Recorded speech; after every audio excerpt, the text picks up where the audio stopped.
Сәлем достар, бұл видеода мен сіздерге Sony PlayStation 4 Pro'ны 2015-те алуға тұрарлық па, және де өзімнің эмоция мен таза пікірімді айтатын боламын. Видеодан басламыз бұрын әдеттегідей каналға тіркеліп қойыңдар, лайк басыңдар, пікірлер, комментарий асыға жазып отырыңыздар.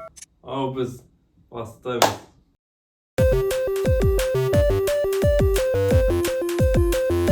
Sony PlayStation 4 Pro'ны кезінде 2019'da алған болатын. Сол кезден бастап әлі күнге дейін ойнап келе жатырмын. Бұл приставка өзінің әлі күнге дейін ақтап келе жатыр. Себебі қазіргі шығып жатқан Sony PlayStation 5-тен айырмашылығы азабы қатты жоқ. Өйткені мұнда да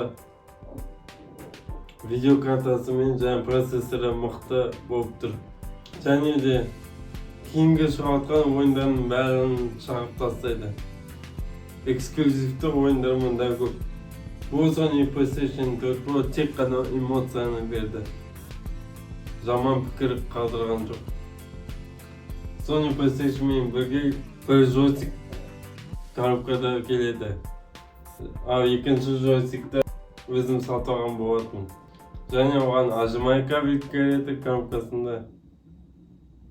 Кабель питания және USB кабель.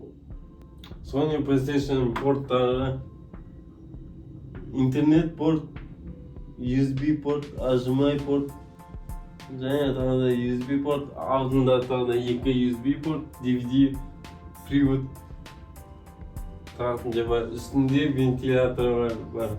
Жан жағында вентиляторлар бар. Sony PlayStation 4 Pro'ны әртүрлі положенияда қоюға болады. Вертикалда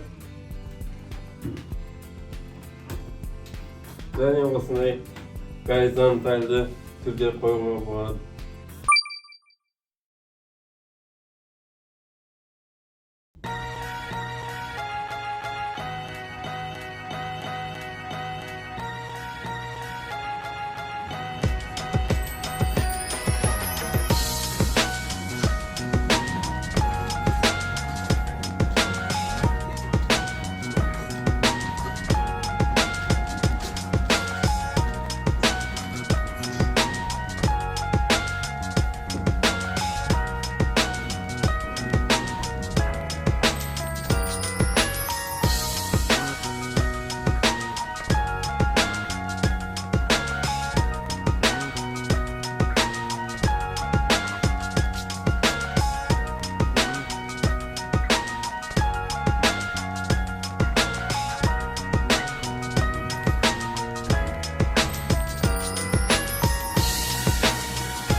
Міне осындай эмоцияға толы қызықты ойындармен және Sony PlayStation 4 Pro мен уақыттарыңызды қызықты өткізуге болады.